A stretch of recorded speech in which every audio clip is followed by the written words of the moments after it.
Assalamualaikum warahmatullahi wabarakatuh. Perkenalkan, nama saya Nurul Anissa dengan NIM A1742260. Nah, di kesempatan kali ini saya akan membahas tentang permasalahan bioteknologi modern. Nah, jadi saya mengambil dua permasalahan. Yang pertama, bioplastik dan hewan transgenik. Halo semuanya, apakah kalian pernah mendengar bioplastik dan hewan transgenik? Nah, mungkin sudah umumnya kita dengar di kehidupan kita sehari-hari. Apa itu bioplastik, apa itu hewan transgenik. Nah, jadi kedua tersebut merupakan bioteknologi modern yang katanya dapat mengubah dunia loh. Nah, namun apakah keduanya dapat menjadi solusi atau tantangan? Nah, jadi mari kita simak video selanjutnya. Pertama, saya akan menjelaskan tentang bioplastik. Nah, jadi plastik adalah salah satu bahan yang paling banyak digunakan di dunia. Tetapi plastik juga dapat merusak lingkungan.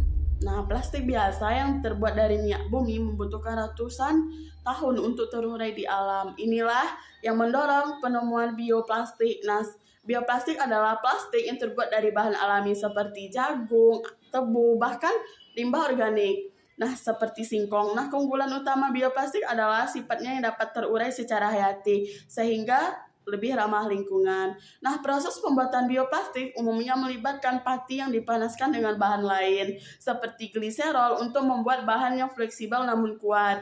Nah, meskipun bioplastik terdengar seperti solusi sempurna, ada beberapa masalah yang perlu kita pertimbangkan. Nah, penggunaan tanaman pangan seperti jagung dan tebu untuk membuat bioplastik bisa berdampak pada lahan yang seharusnya digunakan untuk produksi bahan pangan.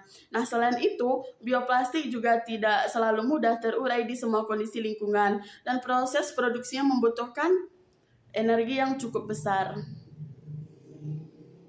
Nah, meskipun demikian, bioplastik tetap menjadi alternatif yang lebih baik untuk mengurangi dampak pencemaran plastik, tetapi harus bijak dalam penggunaannya dan mempertimbangkan dampak pada keseimbangan alam.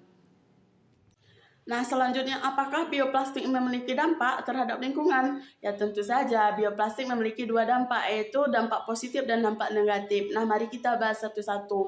Nah, dampak positif bioplastik itu yaitu dapat mengurangi sampah plastik. Nah, bioplastik dapat terurai secara alami sehingga mengurangi jumlah sampah plastik di lingkungan. Yang kedua, mengurangi ketergantungan pada bahan fosil. Nah, bioplastik dibuat dari bahan-bahan alami yang dapat diperbarui sehingga mengurangi ketergantungan pada bahan-bahan fosil.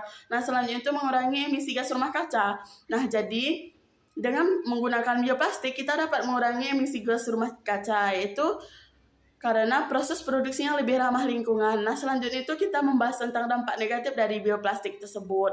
Nah, dampak negatifnya itu pertama, biaya produksi yang tinggi. Nah, biaya produksi bioplastik masih lebih tinggi daripada plastik konvensional. Yang kedua, keterbatasan infrastruktur. Nah, infrastruktur untuk produksi dan pengolahan bioplastik masih perlu dikembangkan. Yang ketiga itu ada penggunaan lahan yang tidak tepat. Nah, produksi bioplastik dapat memerlukan lahan yang luas sehingga berpotensi mengancam keanekaragaman hayati dan penggunaan lahan yang tidak tepat.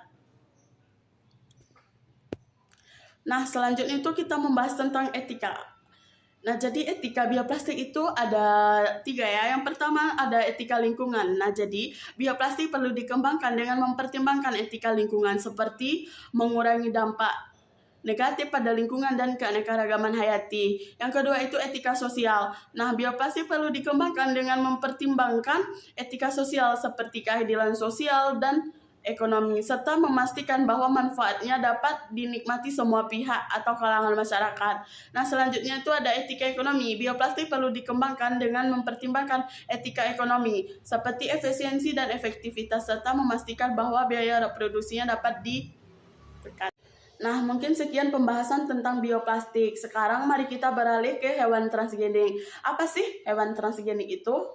Nah, jadi hewan transgenik adalah hewan yang telah dimodifikasi genetiknya dengan menambahkan gen dari spesies lain. Proses ini biasa dilakukan untuk berbagai tujuan, seperti meningkatkan produksi pangan, menghasilkan obat, atau bahkan untuk penelitian medis. Nah, contoh yang paling dikenal adalah glowfish, di mana ikan yang bersinar karena gen dari ubur-ubur. Nah, ada juga kambing. transgenik yang menghasilkan susu yang mengandung protein obat. Bahkan ada ikan salmon yang telah dimodifikasi agar tumbuh lebih cepat, meningkatkan produksi pangan secara signifikan.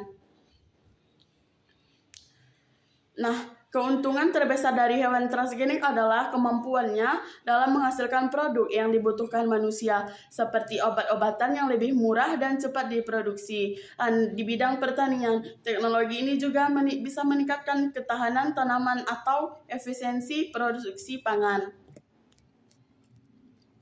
Nah, tetapi teknologi ini juga memiliki tantangan besar. Salah satunya adalah dampak yang mungkin timbul pada kesejahteraan hewan. Nah, hewan transgenik terkadang mengembangkan kelainan genetik atau kesehatan yang lebih buruk. Ya, tentu saja menimbulkan pertanyaan etis. Apakah kita berhak untuk memodifikasi makhluk hidup demi keuntungan manusia? Nah, selain itu ada juga risiko ekologis. Jika hewan transgenik dilepaskan ke alam liar, mereka bisa mengganggu keseimbangan ekosistem. Misalnya ikan salmon yang dimodifikasi mungkin berkompetisi dengan salmon alami, merupakan biodiversitas. Nah, jadi meskipun bioplastik dan hewan transgenik menawarkan solusi potensial untuk banyak masalah, kita harus berhati-hati dan bijak dalam penggunaannya. Nah, teknologi ini membawa manfaat besar tetapi juga tantangan yang tidak bisa diabaikan.